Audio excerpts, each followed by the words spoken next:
景抱着小孩走进检疫区，穿着层层的防护衣，不难看出来对病毒的恐惧。这是凌晨2点50分，印度包机回台，这些来自印度孟加拉等地的台胞、台商的华航包机终于平安返台。不忘认真填写健康声明书，因为印度疫情升温，就怕防疫层层关卡，一有疏漏，万劫不复。同时也感谢台湾包机协助。好啊，也谢谢大家那么大阵仗，我们3月底就想要回来，然后让我们回到台湾。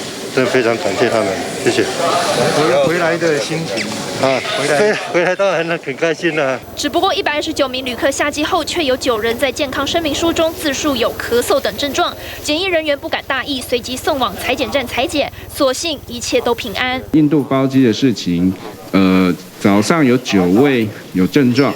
那后来都在机场采检了，那采检结果都是阴性。9名有症状者采检后，最后在凌晨5点08分和其他人分成8辆防疫游览车一起送往集中检疫所隔离。而印度当地从3月25号就开始锁国滞留当地台商台侨，这次经历一番波折，终于平安回国。对于这些滞留印度孟加拉的台人而言，国内的防疫资源想必更为可贵。记者台北桃园综合报道。